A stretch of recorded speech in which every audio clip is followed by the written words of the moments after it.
Hey everyone, and welcome to episode 35 of Video Games Ahoy. My name is Jonathan Radford, and today I'm joined by Daf Gape. Hello. And Zach Hamilton.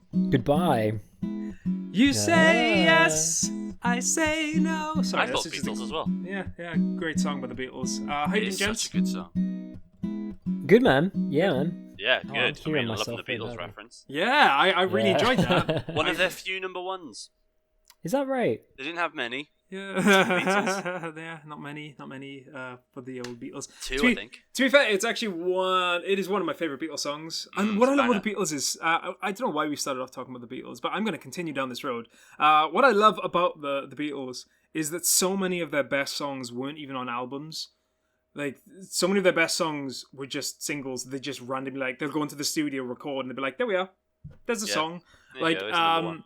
Strawberry Fields Forever and Penny Fields is it Forever. Penny Lane? Penny Yeah, Lane. Penny Lane. Penny Lane, I love Penny Lane. They're just a single, one and a B side, just two sides to a single, and just sent it out. It's like, wow, two of the best songs of the Beatles of all time. This isn't a Beatles pod, but I could talk about them all day. We are Anyway, Guitar Hero just came out, Beatles edition. I had that. I had the. Did guitar. you the Beatles edition? Yeah, I had the Beatles edition. Wow. Yeah, man, I'm a huge Beatles fan. This is Rock Band, wasn't it? Yeah, Rock Band. It was Rock Band. Guitar, You're right. yeah. Sorry. It was still awesome though. I loved it. I mean, it was super easy because they didn't play many challenging songs, but still, it was just like bopping along. Did you like to be Ringo? I was playing loving the playing drums? Ringo. Yeah. I'd like to be under the sea. Brilliant. But yeah, if you listen to this for the first time, then hello. We are a video game podcast called Video Games Ahoy. And if you know us well, then welcome back. We put these episodes out every Saturday morning, where you can listen to us via the podcast of your choice. But if you want to see these deliciously dreamy faces, say this every week, then we're also on YouTube. So check us out there. And if you hang around till the end as well, we'll talk about Patreon as well and everything we have to offer. But to everyone that does contribute, thank you. We're just very grateful. Should we go into the news, gents? Because there's quite a lot of news. A lot to get through this week. Absolutely. So we'll start. We all know there's going to be a topic we're going to come on to that's been very, very big over the last week. We're not going to talk about it straight off because I think let's talk about something. We always start off with the heavy stuff. Let's talk about something relatively fun. Let's talk about the Game Awards, and it was quite a night. I mean, Zach, you actually watched the whole thing, right? Kind of. I for whatever reason, I was just about to go to bed, and then I was like, oh, the Video Game Awards are starting. Maybe I'll just see what it's. And then I was like 4 hours later, however long it was, and I was like, oh, I just found out who won Game of the Year, and I didn't even have to ask anyone. Damn it. Yeah, I was enjoying it. It was great, though. I really enjoyed it. I have to say, I did flick in and out a little bit because, with those events, they draw stuff out and whatever. And really, the main thing I wanted to see actually was game announcements. I hadn't even really thought about that until we talked about it on the show, and then I was like, oh yeah, there's going to be a load of stuff that I'm going to want to hear about. So while the Game Awards, it was really nice to see lots of people getting recognized for their work and stuff. We also got a lot of cool games. Dav, what were you going to say? I was going to say that I also watched it live. And did you? I didn't realize you watched it live. That's awesome. I got woken up by the ending music. So I did most of it, and I saw all the announcements except for the Mass Effect one live. Nice. But that was one that I found out about the next day. I was like, I know I watched it. I'm sure that didn't happen. I think I was. I've said this previously. I just don't have currently. I don't have the space for my setup to actually watch it live. I mean, it was in the middle of the night. Because it was in the middle of the night. It's so hard because Rosie works so early in the morning. I felt really bad, but hopefully next year I think we'll probably be at a point where we can stream that together. And I think that'll be a lot of fun as well. Totally. Yeah. Also, it was later this year than it usually was. Yeah, it was quite late. It started at 12, bang on 12. Yeah, it was. There's the pre-show of 11:30. I think it started, and then bang on 12. It was on. Where was it coming from? Does it come from? America. Yeah. Los Angeles or something. Coast. So yeah. Okay, that makes sense. Yeah, but I mean, it seemed like a fairly decent event. I mean, we'll get onto the games that were announced, but I think I'm just gonna run through all the games that won stuff. So I'll try and get through this as quickly as possible. Just because I think some of them I quite like. Again, we said this previously. I'm not really that bothered about the Game Awards. It's just fun, but at the same time, it's quite nice when you see games that you think are really deserving that have won. So I'll just run through you. So The Last of Us Part 2 actually won Game of the Year, as well as Game Direction. Elden Ring won Most Anticipated Game, which I was quite shocked at. God of War and Breath of the Wild too. Feel like we haven't heard about Elden Ring in at all. I don't even remember the first announcement. Yeah, I think part of it is also like who is voting. Yeah, sure. That's true. Sure, yeah, and absolutely. Sekiro won God of the Year, Game of the Year last. It did, yeah. And FromSoft's next game's gonna be Elden Ring. It's got George R. Martin. So you got a lot of people excited, and we've seen very little of it. I mean, if George R. R. Martin is writing it, we could be waiting for news for a long time. Just put it that way. I am excited about it. I'm just saying that I was just quite shocked. I thought it would be Breath of the Wild 2 or God of War. Did people like the Star Wars one? Because that's a From Software game, no? No, you're about the one I played recently. What's it called? Is it not a From Software game? No, it's Respawn. It's just a Blood Souls sort of. Right. Okay, I just assumed it was a From Software. That's really interesting then. I think it took a lot of inspiration from a lot of games. That was definitely one of them. Let's keep moving on with the awards. So Last of Us Part 2 won narrative as well. Ghost of Tsushima won art direction. Final Fantasy VII Remake, which I believe this is very deserving, won score and music because the music in that game is phenomenal. I mean, it already had something to go off. And it's most of the music wasn't written this year, was it? Exactly. Well, that's the thing. Like, it's just orchestrations of music that is pretty epic. And I mean, they've been doing tours of just Final Fantasy VII music for the last 10 years. So there we are. Last of Us Part 2 won audio design, and I kind of agree with that. I played that game with I don't always play games with headphones on, but I played that one with my headphones on, and the audio design was pretty phenomenal. Laura Bailey won Best Performance, which I think is well deserved. I thought she was. I loved that. I thought she was great. I thought she was really brilliant. Tell Me Why won Games for Impact. No Man's Sky won Ongoing Game. Hades won Indie Game, which I'm glad that got recognized. At least. Phasmophobia, debut indie game. Among Us won mobile game. We'll come to Among Us later on. Fall Guys won community support. Half-Life Alyx won VR game. Last of Us Part 2 won innovation. Hades action game. Last of Us Part 2 action adventure. Final Fantasy VII Remake won role playing. Mortal Kombat 11 won fighting. Animal Crossing won family. Microsoft Flight won sim. Tony Hawk's won sport. And Among Us won multiplayer. There were a few others, but I think those are the I actually hadn't remembered that there's an action-adventure category. It's so weird that there's an action game and then action-adventure game. It's like... But isn't everything an action-adventure game? It's like Best Game of the Year that didn't get nominated for Game of the Year.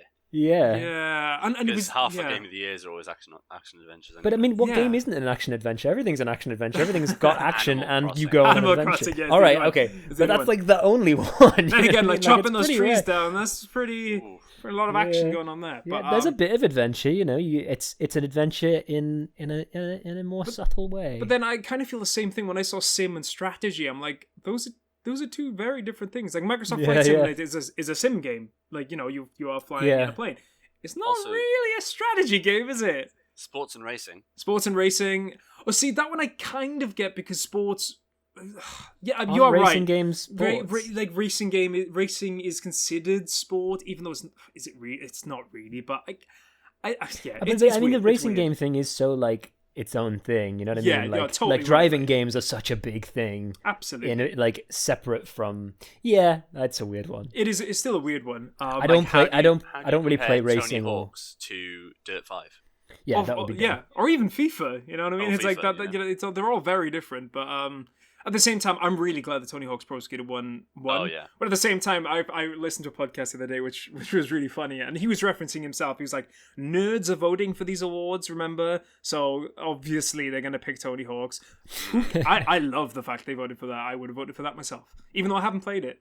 And that's how it won, probably. But yeah, there's some, like I said, some of those awards I agree with quite a lot. Some I don't, but you know what? That's how it goes, really, isn't it? That is the awards and how everything goes with them.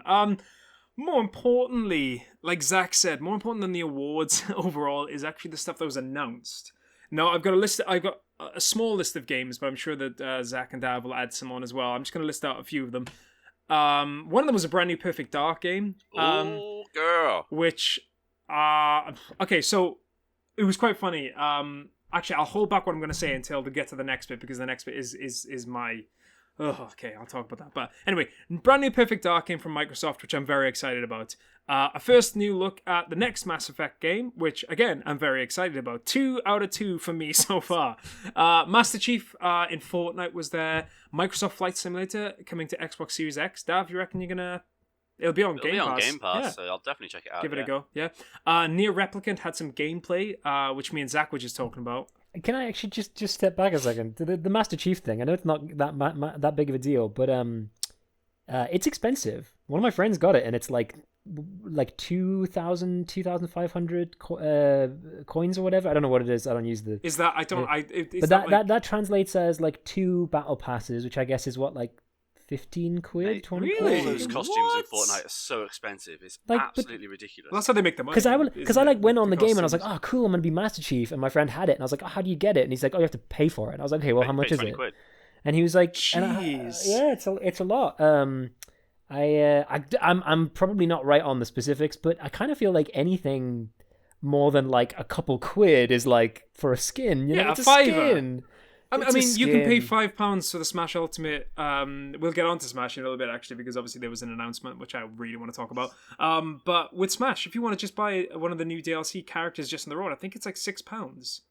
And that's like 5 or 6 quid. Yeah, that's like an actual that's a almost fully realized character that you can play as the character would play in a fighting game, rather than just like a skin for Fortnite. Anyway, whatever. I just wanted to throw it in. No. It's a really good point. The average Fortnite player spend is $60. That's right. That was everyone who's never spent anything on it. That was a question on this podcast many moons ago. Many moons ago. 60 quid is a lot of money. Oh, I found out how much it is. It's 2,600 V-Bucks for the whole Master Chief bundle. If you just want the Master Chief, it's 1,500 V-Bucks. I don't know how much a V-Buck is, but I do know that I think it's 1,100 for the Season Battle Pass. Oh, there we are. Battle Pass, that's it. And the Battle Pass costs about a tenner. So we're talking about 20 quid. 20 quid. I hope between 10 and 20 quid. Good lord. Yeah, that's... Yeah. Well... I mean, if people enjoy it, they enjoy it. I definitely won't be paying that money. I just think it's a bit mean. Like, you know, I mean, people want to play as that character. It doesn't seem like it's worth that much. Because Kratos had one as well, didn't he? He got released because it's really funny because you can play Kratos on the Switch, which is quite funny. But yeah, so another game was back. In Master Chief. Yeah, and Master Chief isn't on the Switch before that. Yeah, true. Another game we had was Back 4 Blood, which is Left 4 Dead. It looks very similar to Left 4 Dead, which I'm very excited about. Anything else that you want to talk about before we move on to the Smash? Because I think that's something I really, really want to discuss.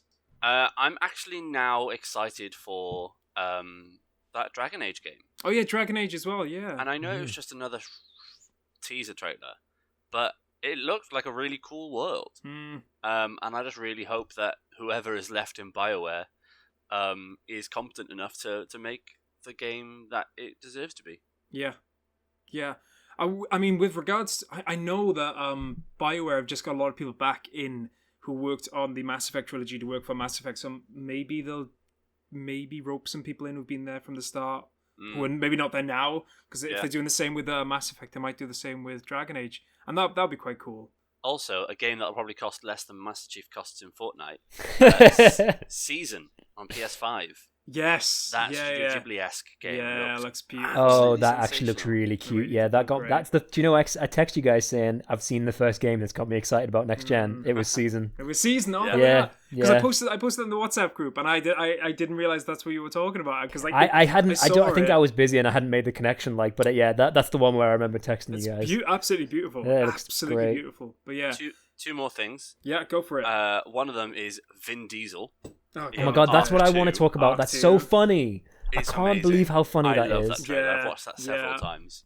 Vin Diesel's such a weirdo. Why is he in this He's game? Groot. I love it. But it's weird. And my obvious highlight is that they're bringing Yakuza 345 Remaster and Yakuza 6: The Song of Life to Game Pass next year. Yeah. So you got a lot of. Once I finish with Like a Dragon, then bang on with 0, 1, 2, 3, 4, 5, and 6. Got a lot of games to play. But yeah, I mean, it's interesting because my friend messaged me after the Game Awards, and he actually watched it as well, and he was saying that purely based on 2 games that were announced and one thing with Smash, it felt like the Game Awards announcements were purely aimed at me. And he's not far wrong. He got a new Perfect Dark game, a first look at the next Mass Effect game. And the thing I'm very excited to talk about is Sephiroth in Final Fantasy. I said before we went live that if I had seen that live, I think I probably would have burst. Because I've seen, when I saw it, like when I woke up in the morning, I was like, what? Like I couldn't believe it, because whenever I see like names thrown around for Smash, that is never a name that I've seen. Like maybe, wouldn't it be cool? And then, it's usually Sora or Gino or Chrono, or something like that. And funnily enough, they're all Square characters, or Square Enix characters. And I just don't think anyone saw it coming. And I'm totally fine with it. But obviously, I love Final Fantasy VII. It's quite nice. There's another villain. But I tell you one character I would love to see. And I was thinking about this. We talk about villains. Wouldn't Dr. Robotnik be really cool? Like in Smash? Like, we've got Sonic. Yeah. And then that's it. But like if we're going to he get more seems like villains, a more obvious choice than Sephiroth. Yeah. I have to say, I didn't know who Sephiroth was. but I feel like that would have been that makes good sense. I am surprised. I'm surprised that Dr. Robotnik I also is quite not like in the Smash. idea of seeing him running around, with his arms behind his back. Yeah.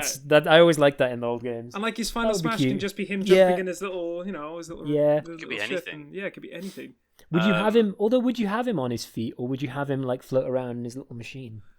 That would be one of his moves. Yeah, maybe one of his moves. I think, yeah, like Mario's motorbike. Yeah, that'd be cool. That'd be really cool. Wouldn't it? Or like his double jump would be him hopping. Up B would be him. Hover along. Yeah, that'd be cool. And then it would drop him out or something like that. But didn't they say Dr. Robotnik, Dr. Eggman? Didn't they say that they're only doing like a couple more Smash I think there's characters? two more. I think there's 1 or 2 more. I can't remember. Was Sephiroth the third one? I think so, yeah. I think Terry, Min, now Sephiroth. I think there's only 5, so I think there's 2 more. I think, unless I'm missing someone else. Oh, Steve as well. Steve, yeah. I think Terry was from the first pack. Oh, was Terry from the first? Oh, okay, maybe it was, right. So it was Steve. So I think there's 2 more. But yeah, I'm really interested to see how they go. I mean, like I said, if it means there's more Final Fantasy music in Smash, I'm down for that, because currently there's 2 tracks and that's it. 2 tracks, wow.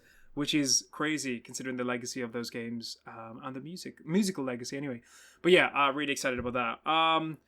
Anything else you want to talk about the Game Awards before we move on to a slightly less excitable topic? Anything else to add?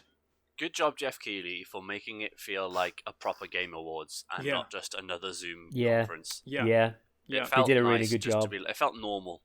Yeah, to stay up late and watch like a press conference kind of thing. It was really nice. And also, once again, I know we mentioned this last week, I just love the musical medleys. They're always nice. Great. And the little Mario, like the Mario 35th. The Mario medley was so good. Great. It was so good. And yeah, just really, from what I saw of it, obviously I didn't see the whole thing. It was good and it was nice. Tying it in with what we were saying earlier, the music was played by the London Philharmonic in Abbey Road. Oh, there we are. There we are. There you go. There we are. I quite like that. There's one game I did want to mention before we move on. Cool. Which I think is one to look out for. I hope anyway. Is that one? It Takes Two. Have you guys seen the trailer for that? Oh yeah, It Takes Two. Yeah, that looks cute, the Joseph right? Fares game. Yeah. That's a good show. I'm always struggling to find games for me and Bronwyn to play because it's not really like, she didn't like grow up with games the way that we did, and so there's certain like sensibilities that obviously she has to get used to, and also like there are certain games are not always aimed at her. You know what I mean? Like she's not really big on violence and stuff, so it's there's a it's more difficult. Blah blah. And I think there should be more games aimed at couples and at people who at people who can if you're trying to introduce someone to games, you know what I mean? Because it doesn't have to, obviously it is about a couple, but I'm saying like if you're hanging out with someone who you want to give the opportunity to get into games in a kind of, to get used to the idea of how narrative can work in games and be just as engaging as film and TV, because of course, people are not really comfortable with that yet. They still think a lot of people still think of games as like Pac-Man, it's like, or just going around shooting things or whatever. Yeah.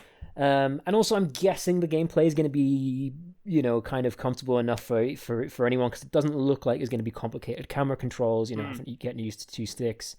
And shit, man, it just looks cute as all hell. I just want to play that game. I'm really excited for that. So we're not going to talk about it now, but we'll talk about the Nintendo Indie World later. And there was a couple of games me and Dad were just like, that's a Zach Hamilton game. There was a couple of them like that. But yeah, I think I did catch up. I can't remember what. Anyway, we'll come back to it. We'll come back to that. I think it's probably best that we talk about this because it needs to be spoken about. So we're gonna talk about Cyberpunk and CDPR for the next 10 minutes. So whilst we talk about this, I've been playing it, and normally I would we'd leave it until we get to the section where we talk about games we played. But for me personally, because I've been playing it, and so much of this is going to be about that. I'm going to talk about my own experiences as we go through it. It's probably going to take about 10-15 minutes, so bear with us, because I think there's a lot to discuss, and there's a lot to unpack.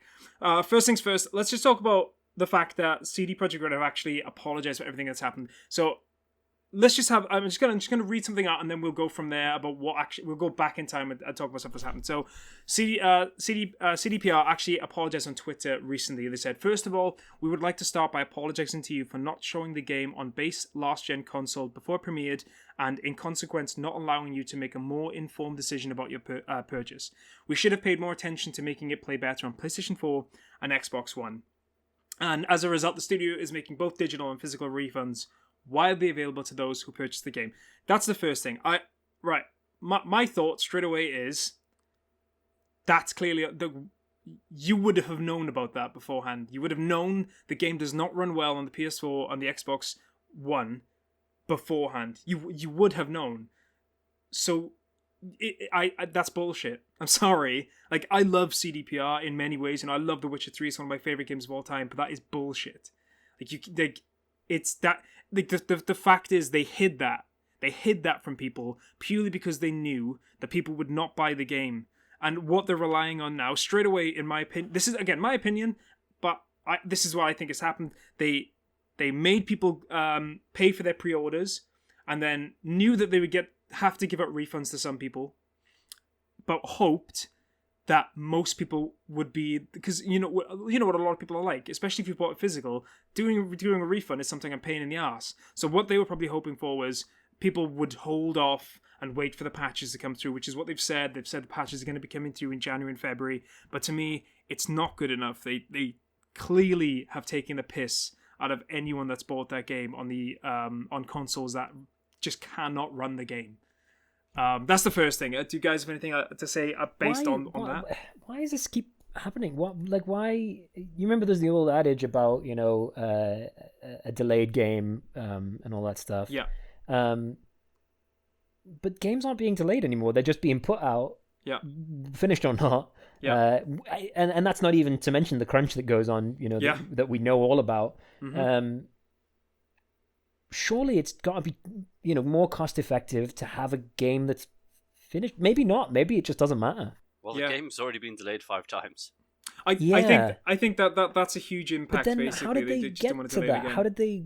I mean, I appreciate bad that. management. How did they not know that? They must have every time it's delayed. They must have been going, we know it's not going to be finished by then. It's bad, man. It's just purely comes down to bad management. Usually, probably from the project managers. My brother's a project manager, and he would tell me like the amount of information he needs to know and go back to people all the time. It's just bad management. The problem is it's people whose jobs are on the line. Yep. So they have to be able to go back to their boss, and ultimately their boss, and back up to stockholders and investors and stuff, and being able to say it's definitely going to be finished. It's fucking not going to be finished. Like, no. And in a way, I kind of feel for them. I Yeah. feel for some of these people who are under this pressure. You know what I mean?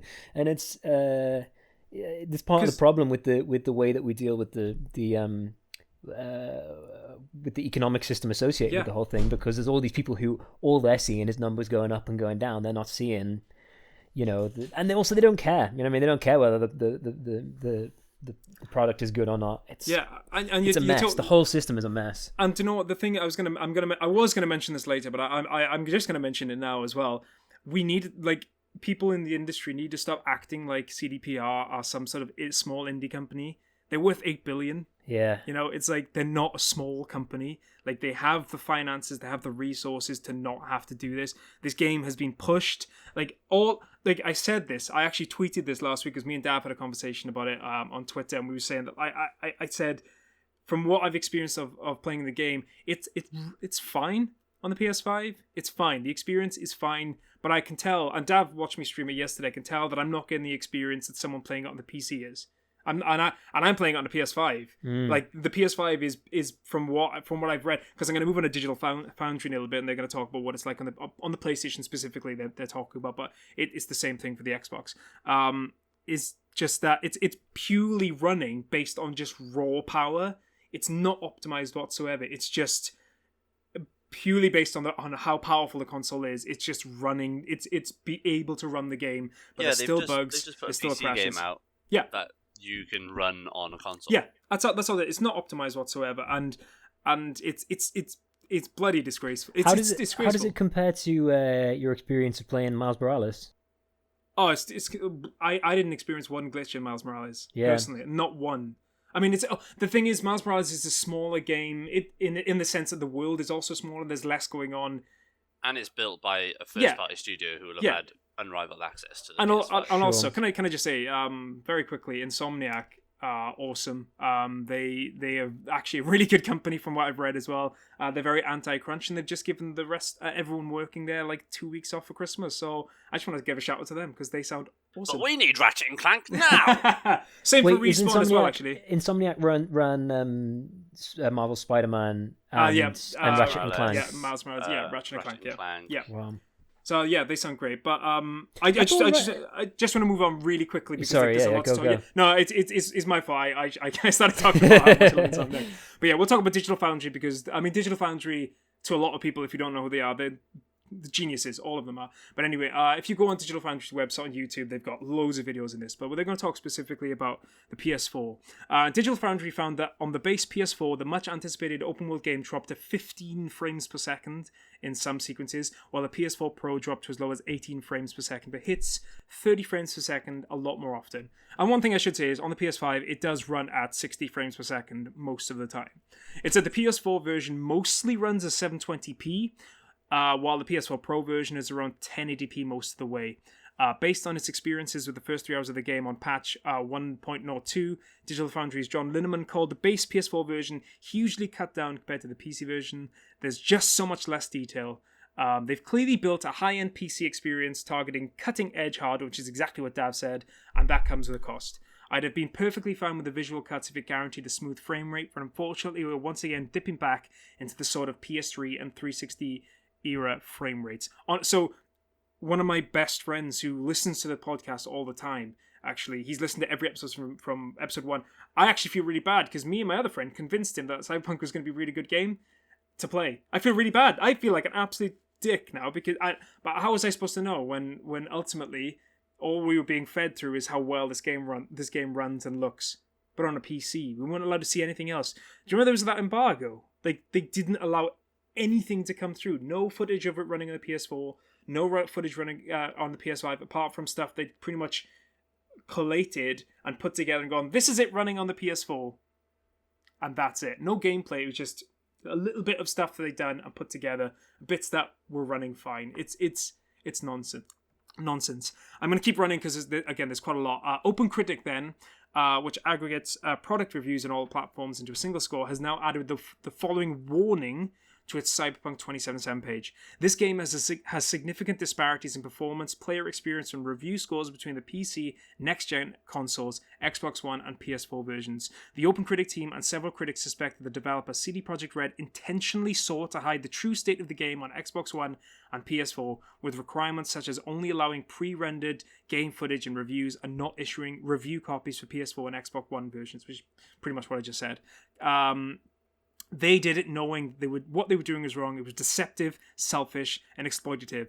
I honestly cannot remember the last time a game's launch and a game's I guess I can't remember the last time a game like this has been handled so badly, because even Anthem had problems, but they at least were showing footage and they weren't lying to people. CDPR are just flat out lying to people. Straight up lying to people and deceiving people as well. There were a lot less people interested in Anthem, though, to be fair. Oh, no, true, but at the same time, they were still showing footage of the game running, and people were just like, that looks terrible. That's a big part of this, really, isn't it? Because we are kind of talking about it and giving it more flack because it was so highly anticipated, you know, like, it was such a big deal. It's not like anyone was sitting there like going, fucking Sonic Boom, bastards. Everyone just went like, yeah, of course it's terrible. It's fucking Sonic Team. Like, we know what they're capable of. But because CD Projekt Red have so far been delivering stuff that we've wanted, and you know, all the press for it was so good. Do you think maybe they just like kind of wrote themselves into a corner? You know, like they put out all this media stuff and it kind of caught on fire, and then they went, shit, we don't actually have a game. And I think they concentrated so much on making the PC version excellent, and then thought that it would be easy enough to transfer that to the PS4 and the Xbox One. And the fact of the matter is, what they should have said was, if they were dedicated to bringing this game out last week, they should have said PC only this year, consoles in 6 months, and dealt with the flack that comes with that. I think even if they'd done that and people go, oh, another delay. If they'd then shown a video saying this is the state of the game, I'm not saying they would have, but you know, no company would do that. But if they'd gone, this is the state of the game, it's not in any way functional or able to run properly. Do people get mad about delays, or some people? Some people. I mean, weirdly, I always think it's a great thing. I'm always like, cool, good. It's going to be good. Well, you know? Again, I mean, and this comes back to something I also tagged Dav in this on Twitter recently, and this comes back to Microsoft. They delayed Halo Infinite because they knew it was not in a good way. They delayed it for a year, knowing full well that they would launch into the next gen consoles with no big game, no ace in the hole, nothing. They knew that. And they had to change their entire tactics with regards to how they sell and market the Xbox Series X and S. And thankfully, Game Pass is something they were easily able to shift to. You know, that in itself is worth, you know, purchasing. The only thing on the back of the Series X box is a big picture of Master Chief. Oh yeah, is that right? Yeah, it is. But see, I wonder though if it's part because I think it's Phil Spencer who, you know, has been part of trying to Dad's favorite obligatory Phil Spencer. But they've been trying to shift people away from the idea of generations in the way that we used to, you know, because basically having a Halo game come out at the beginning of a generation is a mascot. You know, it's the same as saying, it's the new Sonic game for the Mega Drive, woohoo, you know what I mean? That's Zach's frame of reference, by the way. Let's talk about retro gaming. I love I've had 2 Sonic references in one show. But you see what I'm saying? So maybe it serves them to be pushing that stuff back in a way that it doesn't for CD Projekt Red. CD Projekt Red, I mean, they are a big company, but they're not Microsoft. Yeah. Well, and they're not, and the fate of consoles clearly isn't that important to them, you know. I mean, given that they've been optimizing for PC and not the home consoles. Yeah, so there's just a couple of things I want to round up before we move on, because we've been talking about this for like 10 solid minutes. I mean, we could keep talking about a lot more, but I think for me it frustrates me because from what I've played of the game itself, I am actually really enjoying it. Saying that, Dav saw glitches. Dav saw a hard crash after 90 minutes. 90 minutes and the game just completely stopped working. I was on stream and I had a feeling that was going to happen, and I was like, I kind of want to do this just so people realize how often this happens. And I'm playing it on a PS5. Like I said, my friend is playing it on the PS4, and he's getting a refund because it doesn't run. It just doesn't. The game doesn't run. And I think I said this not last week. I said this to you guys recently that like I can't remember the last time the same, because sometimes when like games, in the old days games would be released on different like loads of different consoles, but like fundamentally they're not the same game. Like you could get something on the Game Boy Advance and then the PlayStation 1 is like, that's not the same game. This is the same game. Like this is the same game, and I can't remember the last time I've seen such differing scores on Metacritic.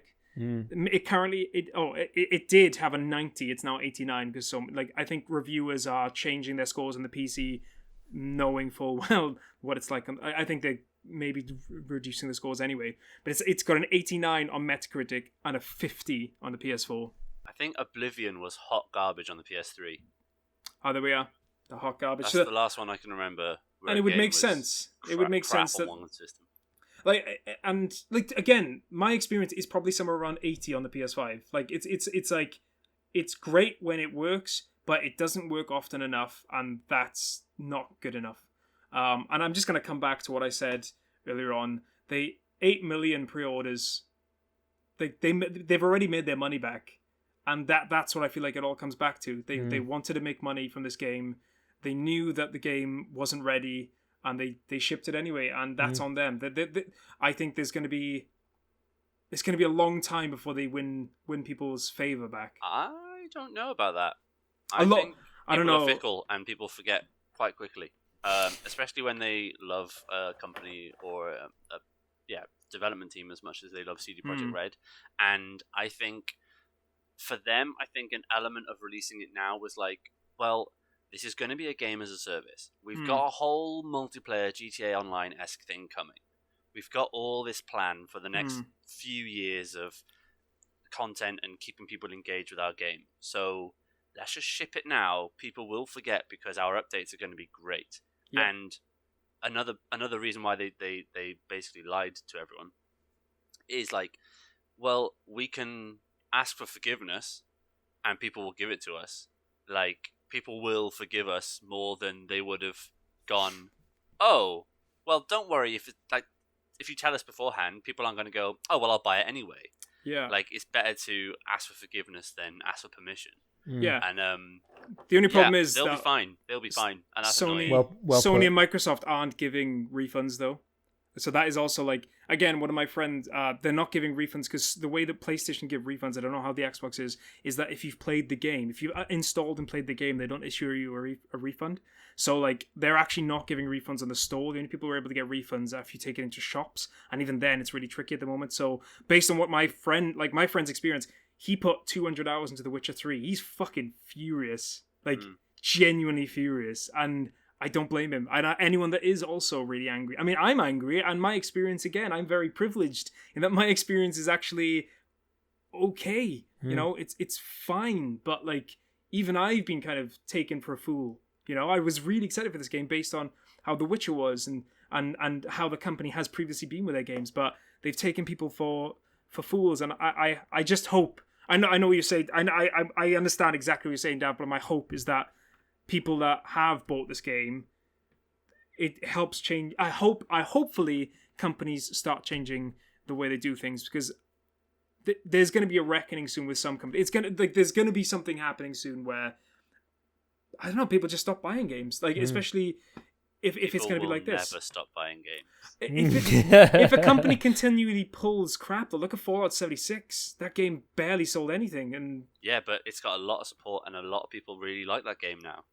Like, true, people love that game now. Like, it's doing quite well considering where it started. True, but does it have the same number of sells that it would have had if Bethesda hadn't become known for being quite buggy games? And I mean, Bethesda in general as well. They actually, I mean, Fallout 4 kind of annoyed a lot of people, but it's never been as bad as this. This is probably the worst launch I've ever seen, personally. For a game as hyped as this, anyway. Yeah, for a AAA experience. No Man's Sky is close-ish.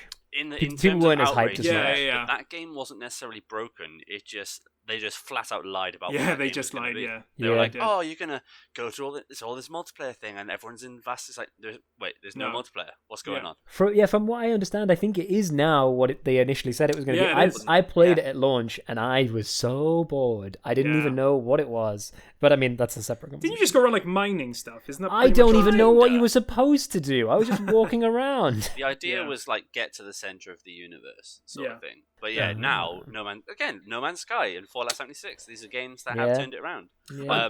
Rainbow Six Siege is another one where like people weren't happy with it at launch. For Honor had a very timid launch and became this.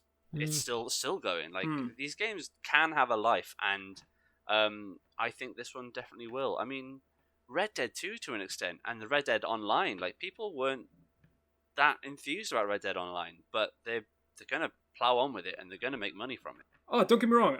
I fully expect Cyberpunk to be an enjoyable experience next year. I think the issue for me is more that they lied to people, they duped people into buying games. Like that, they're assholes. Like that's more my issue. And the worst thing is, the thing that I always gave them credit for was being pro-consumer and really respecting their audience and their fans. Yeah. And this flies in the face of that. And I now have no respect or time or patience for CD Projekt Red. Yeah, that's what I mean. Like they're gonna have to play win the game in a year when it's on sale for like half the price. But I have no desire to play that game right now. Yeah, they have to win. They have to win a lot of people's favor back. That's on them. That's on them. And I think we'll just see. I mean, I think that's enough to talk about. We've been talking about for almost 20 minutes, but we could have had a podcast on its own on that, and I could have ranted all day because I'm so conflicted by the whole thing, and that I personally am having an enjoyable experience, but it's just such a mess. So let's move on to something a little bit more fun. The Nintendo Indie World had a showcase on Tuesday, which Dav and I watched, and it was so lovely. We had such a lovely time. It was really enjoyable. It was just really nice. Yeah. So I'm just gonna run through the games. We had Spelunky 1 and 2, Fisty Fluffs, which I thought was amazing. God. That is just the worst title for a game that looks so great. Oh, it looks a bit. No, I love the title. I love the title. Makes me want to buy it. Something from OnlyFans. From Zach's OnlyFans. Yeah, that's exactly what it is. Exactly. Then we have Could you imagine? Hang on, just to derail us for a second. I don't think I want to go on this journey. No, you're going with me. No, imagine if like the podcast, just does really well, and then we all have our own OnlyFans accounts. What, another one? Yes. Yeah. But yeah, we also had very Valet. Is it Tunche? I think that's how it's pronounced. Yeah, Tunche. Cyber Shadow, which looked really cool, by the way. Cyber Shadow is one of my two highlights of that. Yeah. Then Calico, Alba, A Wildlife Adventure, which actually looked really good. And I showed Rosie a clip of Alba, and she actually really liked the look of it to the point where she was like, I might actually get this, because it was just about rescuing animals and like just looking after your little town. It was so wholesome and lovely. Then we had a really happy game. Happy Game is my other highlight. Game looks so haunting. It looks terrifying. It looks stressful, man. But I also loved the look of it. It looks like it has a great design. I don't know what that says about me, but I love the look of it. I'm going to have a look at how long it takes to play that game, and then probably do a stream of that. Full playthrough on one night. Absolutely. Do you know what it makes me think of? Actually, just looking at the art style now, I didn't think of this at the time, but it totally makes me think of Salad Fingers. I was going to say that. Yeah, totally, right? That's a good shout. I can't remember the name. Like Sutton Poo. I can't remember the name of the guy who made that, but he's still making animation to this day, and his stuff has gotten weirder and more cool over. I mean, he's making Happy Game. Clearly, maybe. We also got Super Meat Boy Forever, Grindstone, and I think that there was the one more thing. It was Among Us on Switch. I think it's like £3.50. I think I checked something like that. It was around the £3 to £4 mark. I can't remember how much exactly it was, but it was around same price as it is on Steam. Yeah, so good. It was just a really lovely event. Yeah. I mean, we were kind of saying it would be lovely if like Silksong was there, but at the same time that it could easily be in a full direct, and I wasn't bothered by that whatsoever. Just a really fun, lovely event. Let's move on because we've only got two things left to talk about. One thing is kind of like this is a really good thing. So VGC reported that a group of British MPs have called for legislation to prevent PS5 and Xbox Series X scalpers from reselling consoles for vast profits. It was announced in the House of Commons, I think it was today or yesterday, where basically they want to make it illegal to. I don't know the specifics about it, but I've got a quote here. It says, "New releases of gaming consoles and computer components should be available to all customers at no more than the manufacturer's recommended retail price, and not to be bought in bulk by the use of automated bots, which often circumvent maximum price purchase quantities imposed by the retailer." It says that action banning bots would deny unscrupulous vendors the chance to make themselves vast profits at the expense of genuine gamers and computer users, while also deterring fraudulent cyber criminal activity. I think this ties in with as well, and this is going to shock you, it's been reported that scalper groups have made around $28 million in next-gen console profits through eBay. So I'm actually really glad that was brought to their attention, because I think sometimes when we talk about, I think gaming, we say this often, but gaming is sometimes, it's not valued in the way that other media, artistic mediums are, like films and music. Like it often goes. And I know that there's obviously that big thing before, violence in video games and all that stuff. But other things like betting is becoming a huge thing now, where like governments are really starting to nail down on that. And I think I'm just glad this has come to their attention anyway, because it's something that needs to be done. 28 million in next gen profits, console profits through eBay is just, it's mad, absolutely mad. Final story of the day though. Nintendo has released 5 games on its Switch Online service this month. On SNES, it's Donkey Kong Country 3, Dixie Kong's Double Trouble, which completes the DK's SNES lineup. Then we have the Ignition Factor, Super Valis 4, and Tough Enough. Whilst on NES, they've added Nightshade, I think it is, Nightshade. I think the only one on there that I'd want to play is Donkey Kong Country 3, and I still haven't finished my play of 1 or 2. So, I'm still waiting for them to add either Game Boy, Game Boy Advance, and Nintendo 64, because that would be the day. Well, actually, Nintendo 64, that would be lovely. That would be really nice. But yeah, any thoughts? What would you on play? those? What would be the first thing you'd play on a Nintendo 64? I think it's more streaming for me, because streaming my N64 is actually quite tricky, like frame rates, and it's really muddy on the actual N64. Trying to play that is really bad. But Mystical Ninja starring Goman. Oh, that would be awesome. I would love to watch a playthrough of that. Imagine if they had online multiplayer on it as well. That would be sick. I would actually like to play like something like Wave Race, because I love Wave Race. Is one of the first games I had on the N64, and Diddy Kong Racing would be nice as well. If you like Wave Race, play Riptide GP2 or Riptide GP Renegade. Both, I think, are on Switch. I think it is. Phenomenal game. They are brilliant. I completed both of them, 100% of them. They're so good. I wouldn't mind them bringing back Wave Race. That'd be quite a nice. That'd be very interesting to see, like modern day graphics. Yeah. Because I was just gonna say, like, okay, so Wave Race 64 is great. The one I played most was Wave Race something on the GameCube. Yeah. I mean, even on the GameCube, I think it looks pretty good. The water looks nice. Like, it's got kind of... I mean, I get it. Yeah, okay. There's a lot of nostalgia attached to it. But, yeah, if we saw it in modern-day graphics, that would be pretty nice. A lot of games on GameCube hold up really well. Like, a lot of them. Not all of them, but, like, a lot of them do hold up really well. But, yeah. I'll tell you what holds up on GameCube. Star Fox Adventures. Is that your game you are playing, Dev? No, it's not. But I will be next year, and I'm going to be streaming the hell out of it. Oh, nice. I'm 100% down for watching the. I love that game. Star Fox Adventures. We've mentioned this previously. Yeah, that's what after our conversation, I went on eBay and found it. That's awesome. I sort of love it, but I do get why people don't like it. Like, I played it a couple of years ago, and I did find myself like laughing at stuff that's not supposed to be funny. Like, there are some really, really comical moments, but I sort of enjoy that. There's something charming about that. Like, I don't know. I mean, I guess I played it when I was young enough that it was still... Yeah, me too. I played it when I was 12, 13, something like that, and I was like, oh, this is amazing. This is exactly. It's Star Fox. Yeah, Star Fox. I love Star Fox. But yeah. Should we move on to games we are playing, though? Do either of you have anything you want to talk about? I've talked about Cyberpunk. That's what I've been playing. I've got nothing else to say about that game right now. I've got a couple just to quickly mention. One of them is I did a little bonus stream on the Monday because why not? Oh, yeah. And I streamed Yoku's Island Express. Oh, yes, you play as a dung beetle in a Metroidvania, and you traverse the world through pinball mechanics. And your job is basically to deliver loads of post. I love that. And the first character you meet is a pterodactyl postman. And I just had a lovely time streaming it. I had a lovely bunch of people in the chat, and I was doing different accents for all different characters. The pterodactyl postman. I think he was called a post-pterodactyl. He was Welsh.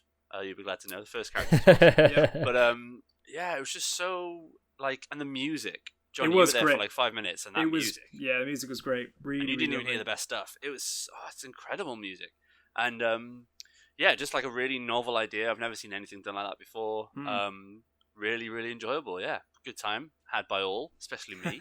And the other game that I've been playing is came to Game Pass at the launch of the Series X, but hadn't played it until now. Zach, you're gonna love this. Tetris Effect Connected. Oh my god.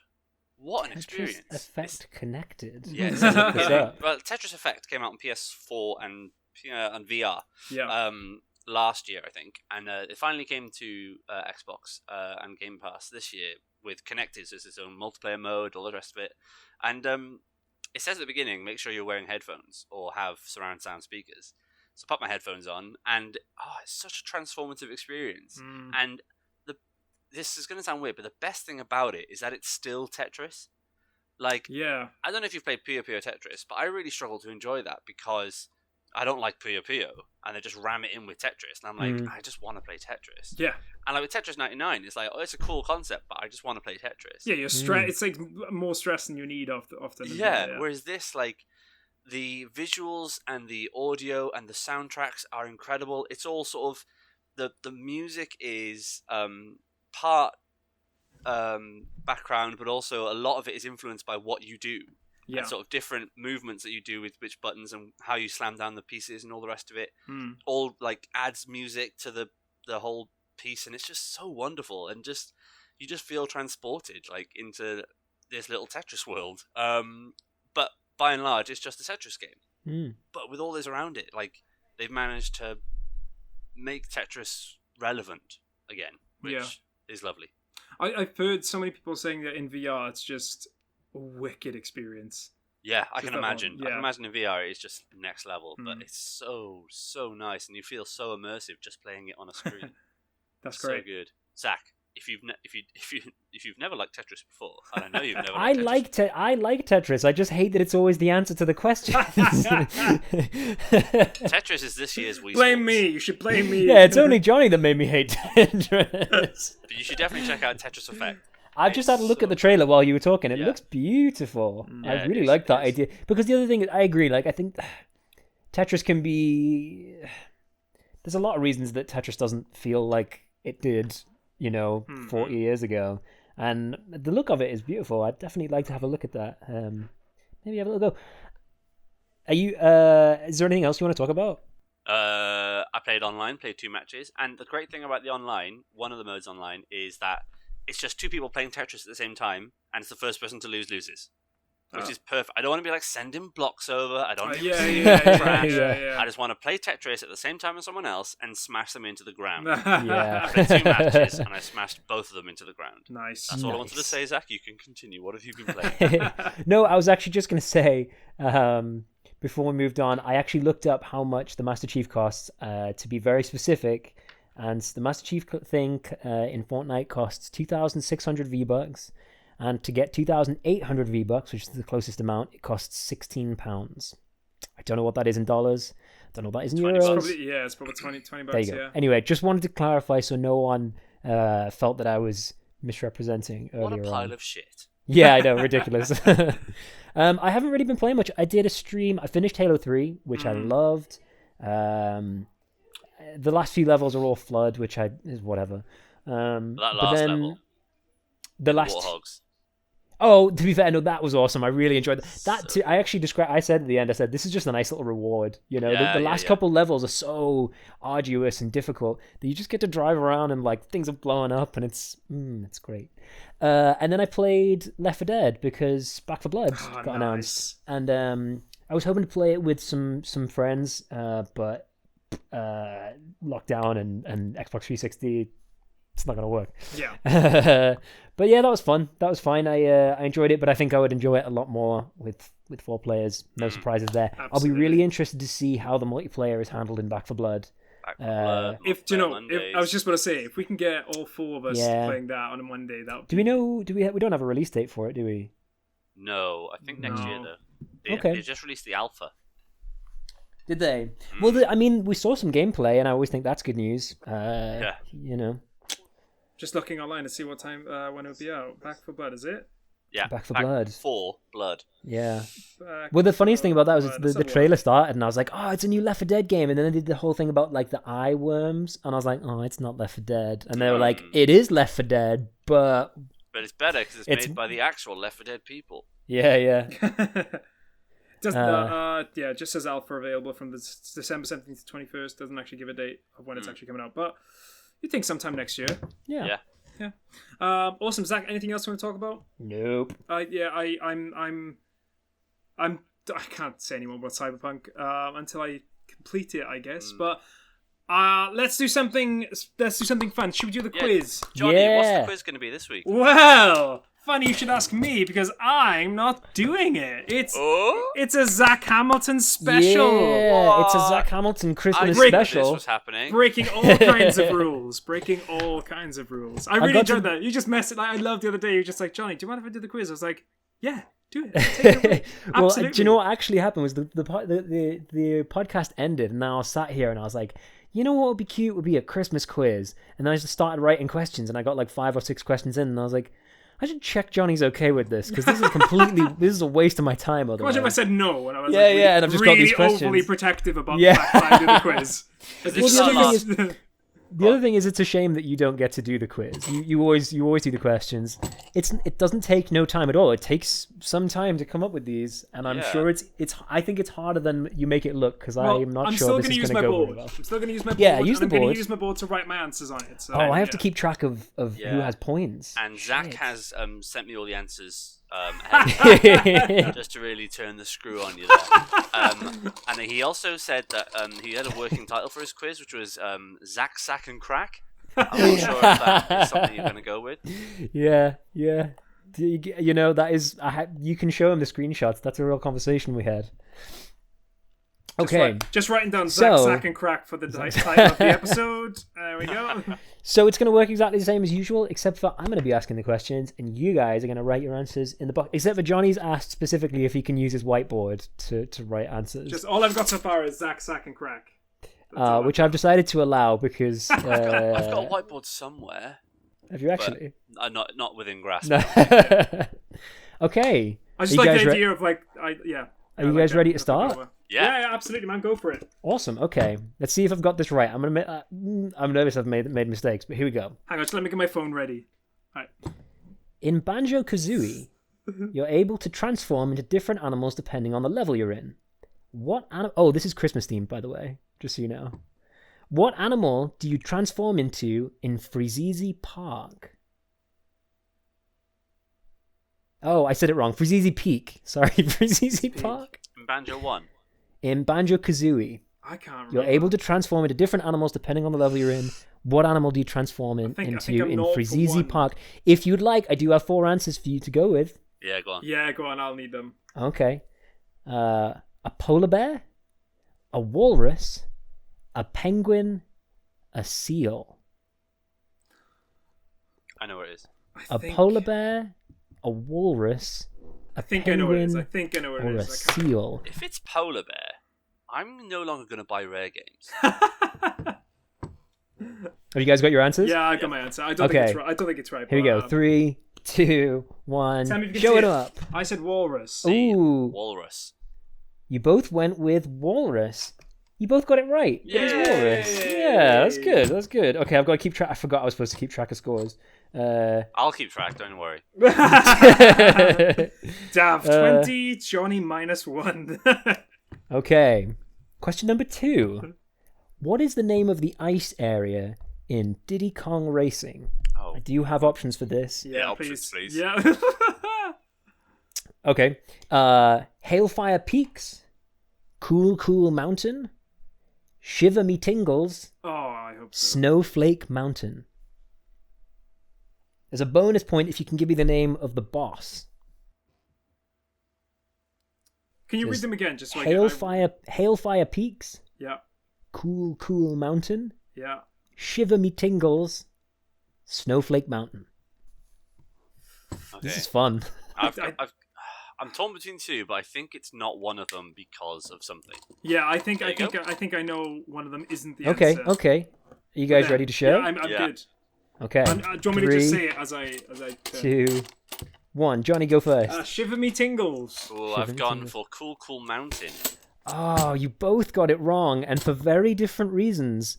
Dav, you went with the name of the Super Mario 64 That's what ice I level. thought. Yeah, that's what I thought. Johnny, you went with the bullshit name I came up with. That's what it is. I knew it wasn't that one because there is a pirate level. Is it Snow Peak? There's a level with a pirate ship, and I thought, well, they wouldn't be two pirate puns. I just wanted to come up with a joke, and that was very that good was. one. I knew I Cool thought Mountain so. was Super Mario.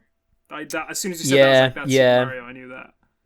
All right, you both One apiece. both doing well. In Square's Secret of Mana, you and your gang have to rescue Santa Claus from a curse which transforms Santa into an icy creature. Name that creature. I do have 4 answers for you. Yes, please. Go on. I've never played the game. I think I do know, but yeah, I'll hear them, please. Okay. Iced Beardus, the Abominable Snowman, Frost Gigas, Kilroy. I feel like I made these too hard. Can you read them again, just so I can... Iced Beardus, Yeah. the Abominable Snowman, Yeah. Frost Gigas, Kilroy. I don't know if this is spelt correctly. That's fine. Yeah, same. I think we go for the same answer. Okay, when you're ready. 3, Yeah. 2, 1. Show those answers. Frost Gigas. Gigas. I don't know. That's right. It's Frost Gigas. That was a Frost Gigas. I'm amazed that you guys both got that right. No, That's a really hard one. My logic was, which one sounds like one thing that Square would... it's Square, isn't it? That would come up with. It is, I was like, what one would they come up with? And Frost Gigas definitely sounds like something they would make. Yeah. The only other one in there that is a real enemy is Kilroy, which is the name of an enemy from that game. Oh, wow. But I've not played it. I was really struggling to find wintry themed questions. Kilroy Jenkins. All right, okay, on to question 4. Question 4. In The Last of Us 2, yeah, Abby and Owen are reunited at Christmas time to talk about the leads to get to Joel. Where do they meet? I am going to give you the answers this time. Okay. Where do they meet? On a Ferris wheel? At an aquarium? In a log cabin? Or on a boat? In The Last of Us 2, Abby and Owen are reunited for at Christmas time to talk about the leads to get to Joel. Where do they meet? Oh, shit. Ferris wheel, aquarium, log cabin, or on a boat? Alright, I've got it. Oh, I think I got this wrong. There's a good reason I gave you the answers, because I feel like this is gonna make it harder for Johnny. Yeah, you've made it much harder for me. I actually can't remember. Do they all you guys feature ready? in the game? They do all feature in the game. They do all feature in the game. Oh wait, no, then it's not this. It's not this one then. So I think I know. Right. Ferris wheel. I'm gonna go. I'm just gonna stick with it. Yeah, I'm good. Okay. Yeah. Okay, Johnny, you ready? Ferris wheel, aquarium, log cabin. I'm gonna change it last second. I love seeing Johnny squirm. Right. Okay, I've spelled it wrong, but I don't care. Here we go. 3. Are you ready? 3, 2, 1. Show those answers. Aquarium. You both got it right. Oh, Excellent I changed work. it from Ferris wheel at the last work. second. Oh. I changed it from Ferris wheel. Good work. Shouldn't have let him change it. Something in because they do meet on a Ferris wheel. They have a conversation They do. on the Ferris wheel. They have conversations in all of those places. They have conversation on a boat. They have conversation They in do. an aquarium, on a Ferris wheel, I- and in a log cabin. I knew it wasn't the log cabin. That was too early in the game, but it was. Oh, that almost fucked me. Okay. I'm going on to a game that I believe you both played. Okay. I hope. Is it Final Fantasy 7? In South Park: The Fractured But Whole. Did you both play this? I played the beginning. I played the beginning. Oh, okay. In South Park: The Fractured But Whole, you travel through time and find yourself in a future where the town is in disarray and are forced to fight a group of demonic Christmas-themed characters. Name that group of characters. What are the names? Do you want to have the... Oh, yes, please. Do you want all four? Yeah. There are the Demonic Daisies, the Woodland Critters, the Barbershop Quartet, the motherfucking Antichrist. Demonic Daisies, Woodland Critters, Barbershop Quartet, or the motherfucking Antichrist. I think I got an answer. I've got an answer. Yeah, Okay. I think we probably got the same answer. You both ready? Yeah, one sec. I'm just Okay. rewriting it so it's... There we are. Yeah. Okay, Okay. 3, 2, 1. Johnny, tell me your answer. Woodland Critter Woodland Christmas. Critters. It's the Woodland Critters. Very good. Yeah. Okay. Because they had the Christmas episode. It's one of my That's favorite right. So episodes in a of South way, Park. you didn't need to have seen, to have played all the way through. So that works out quite well. Moving on to question number 6. Oof. What item is found in the ice cavern in The Legend of Zelda: The Ocarina of Time? What item is found in the ice cavern in The Legend of Zelda: shit, The I played this Ocarina of recently. Time? Answers, please. You guys want answers? Ooh, maybe not. Because I played this recently. I mean, I played it this year. Oh yeah, go on. Go on for answers. Okay. The hover boots, the iron boots, Zora tunic, the long shot. Oh. Shit. Hover boots, iron boots, Zora tunic, the long shot. I mean, one of those is definitely a red herring.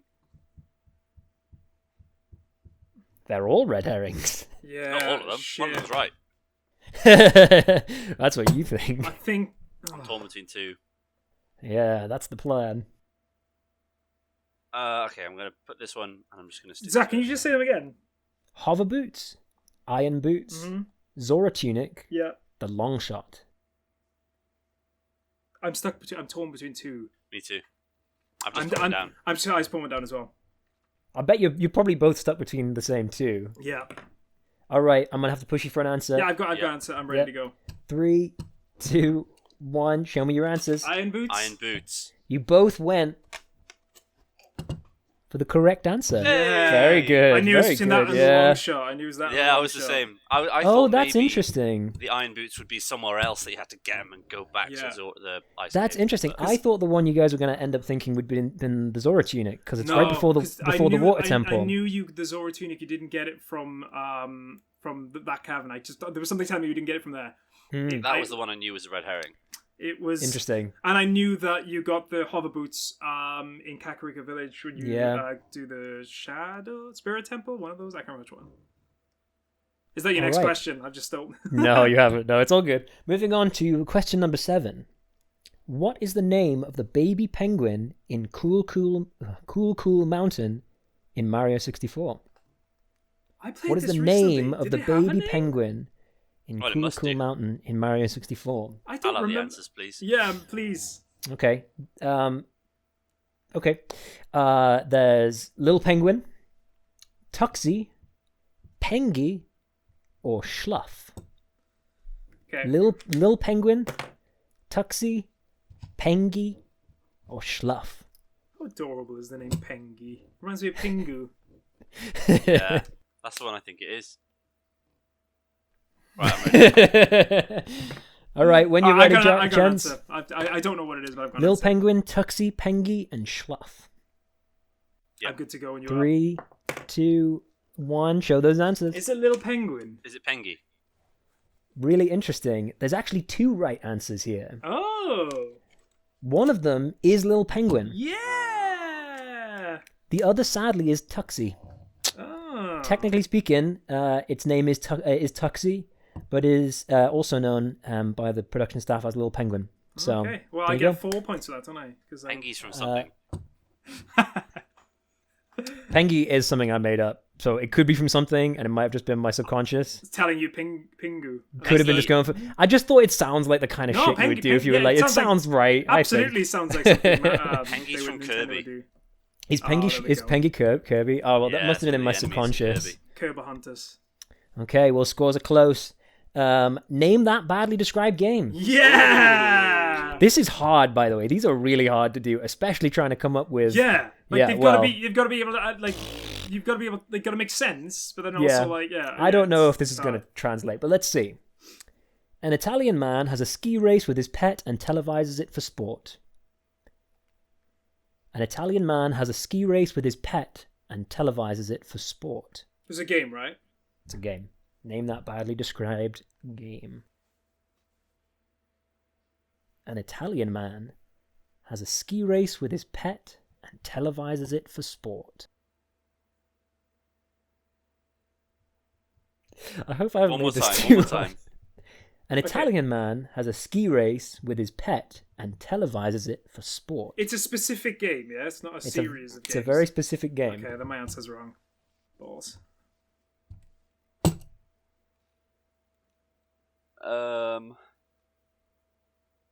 Okay.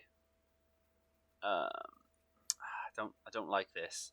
I don't like this at all. But I've got an answer and I've written it down. Okay. If you both get it wrong, I might give you a clue and then we'll go again. Okay. Because I feel like I might have made it too difficult. Italian man. Okay. Are you guys ready? Yeah. Okay. Okay. An Italian man has a ski race with his pet and televises it for sport. Name that game. Show me your answers. 3, 2, 1. Mario Golf. Mario and Sonic at the Winter Olympics. My God, Daf Gape. Wait. Perfect answer. I was going to put Mario at the Olympics, but I thought there was a series of games. There's only one Winter Olympics. Oh, right. There's only one Winter Olympics. I have to be Mario honest, trying to come up with a game that was like wintry themed and also doing that fun. Because it's Sonic. Oh, wait. Because he's like a little hedgehog. Yeah. That's the thing I was like. That's what threw me off because I was thinking of Yoshi. Well, because I didn't want to go. I figured Italian man is so obvious. Yeah, it's so obvious. Yeah. I didn't want Sonic to be too obvious. Italian man and hedgehog. Yeah, right. It's like okay. So that's why I went with pet. Anyway, very good answer, Dav. That was impressive. Here's a good one. Number 9. The Dead Rising series follows a number of different protagonists, but who is the protagonist in the Christmas-themed entry to the franchise? Ooh. I don't know. Can I have the 4? I don't want the answers. Ooh, okay. Controversial. I know it's one of 2. I'm just going to... I think it's this one. Okay, I got an answer. Yeah, I've got an answer too. You guys ready? Okay. Yeah. 3, 2, 1. Show me those answers. I don't know if this is a real person. Robert Eklund. I've gone Frank West. Ooh. It's Frank West. Yeah, I've never played those games. Really good work. My pal used to play them though. He said they're awesome. The ones you used to fight in them, like the supermarkets and stuff, isn't it? Dead Rising 2 is really good. The Christmas one, Dead Rising 3. It's Dead Rising 4 actually. Dead Rising is the Christmas 4, one. Was panned as a bit of hot garbage. Yeah, people didn't really like it. People weren't even that bothered about Dead Rising 3. They moved away from like the comical elements of it, because it's supposed to be kind of silly, but they kind of just went like serious, grungy from 3 and 4. 1 and 2 are like bonkers nonsense with like a serious plot in there somewhere. But then 3 was like a bit more serious and had the whole thing with like the Xbox Smart Glass. It was like a launch Xbox One game, I think. And then Dead Rising 4 really fucked it. Just went all serious and weird, and All right, we're into the final question. Before we do have a tiebreaker, just in case. Cool. We are into the final question. In Final Fantasy XI and Final Fantasy XIV, a seasonal event is held around Christmas time. Name that event. Oh, I'm going to need the answers for that. I'm not. Oh! No, I'm totally bullshit. Wow, it really looked like you had it. Okay, the 4 answers are... We're happy to go with 4 answers? Yeah. Okay. The Sparkling Celebration. Mm-hmm. Moonlit Mardi Gras. That's nice. Starlight Celebration. Express, yeah. Joyous Starlight. The 4 answers are Sparkling Celebration, Moonlit Mardi Gras, Starlight Celebration, Joyous Starlight. Do you know, Final Fantasy 14, they're 2 weird games. I've never actually played them, but Final Fantasy 14, that if we're talking earlier about games that were shite at launch and then improved beyond what anyone thought, Final Fantasy 14 is apparently that. The recent releases of those games are genuinely brilliant. Just never played them myself, so I have no idea. Zach, can I just get them read one more time to make sure I've written it down right, please? Mm-hmm. The Sparkling Celebration, Moonlit Mardi Gras, Starlight Celebration, Joyous Starlight. Lovely. The question is, in Final Fantasy XI and Final Fantasy XIV, a seasonal event is held around Christmas time. Name that event. Are you guys ready for an answer? Yes. Okay. 3, 2, 1. Show me those answers. Joyous Starlight. Starlight Celebration. Ooh, one of you is dead right and one of you is dead wrong. The point goes to Mr. Daf Gape. Oh, wow. Nice. Pulling ahead. I think Dav's winning by 2. My memory serves me correct. Very good. Okay, well, we're into the tiebreaker. Let's see if I can get a draw. Which is, that is your best hope, because this is a 2-pointer. It's my best hope. It's a 2-point question. And you might have a hope here, Jonny. Okay. In Mario Odyssey, in the Snow Kingdom, Shiveria, you can buy a Santa Claus hat for 500 coins. But how much would it cost to complete the ensemble? So you want the amount of coins for the hat and the outfit, or just the outfit? Just to complete the outfit. So the hat has already been paid for. All right, so we're ignoring the hat. Okay. Ignore the hat cost. I've got a guess. In Mario Odyssey, in the Snow Kingdom Shiveria, you can buy a Santa Claus hat for 500 coins, but how much would it cost to complete the ensemble, not including the hat? I got an answer. I'm torn between 2 numbers here. Okay. Closest number wins here. All right, I've got it. Okay. When you're ready, well, not when you're ready, when I'm ready. 3. Wait, I'm gonna wait. Oh. Okay, now I'm ready. Okay, 3, 2, 1. Show me those answers. 1,000. 1,050. Oh. That is a tie, my friends. So Johnny Radford coming with 1,000. Oh! It's exactly 1,000. Yeah. Yes. Spot on. That might be our first tie. Have we ever had our first tie. A solid tie? Oh no, we did have one before we started doing the tiebreakers. Oh yeah. I kind of feel like maybe we shouldn't have done the tiebreaker because it wasn't a tie. No, it's a lovely Christmas tie. Yeah.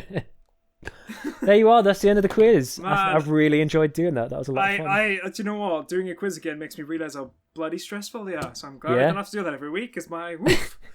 No, we're swapping places now, Johnny. You've got to take part. That's why I really did this. So I said this the other day. It'd be quite like if you guys were up for it, we could do could all alternate when we're around. If we all know we're going to be around for the podcast, that'd be quite fun. Or unless Dav looks like he wants to win. Well, I never do, so it doesn't point. But yeah, really good. Awesome. Thank you, Zach, and that's it. That is the end of podcast number 35. Thank you very much for listening today. If you enjoyed the show, then please follow us on Twitter, Facebook, and YouTube. Tell your friends and give us a review or a comment because that would mean the world to us. Ultimately, this podcast is supported by a whole host of wonderful people. So to everyone that contributes, thank you. We love you. If you would like to support us, then please go ahead and check out our Patreon page, Video Games Ahoy. You can pay £1, £5, £10, or anything you like. We've just finished our 4th episode of the Hall of Fame, and ooh boy, this one was controversial. And you can check that out for just you can check that out for just £1. £1, you can listen to that episode and every other episode we've put up so far. And if you don't want to or can't, and like I would say, it's absolutely fine. We're just grateful for you listening to the show. We're also proud to say that we're affiliated with Green Man Gaming. So if you do have any gaming needs and want to look for some deals, then make sure you head on over to Green Man Gaming via the link in the description. We're all streaming at the moment, so keep an eye out for us during the week. Although that might start to slow down as we get closer to Christmas itself.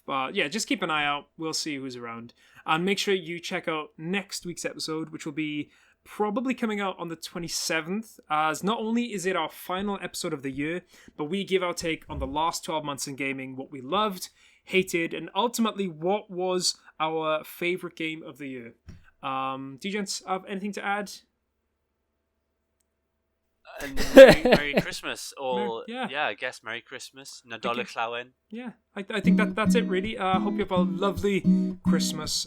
Stay safe, and we'll see you soon. This is Video Games Ahoy, and we'll see you again. Ahoy! Ahoy! Ahoy!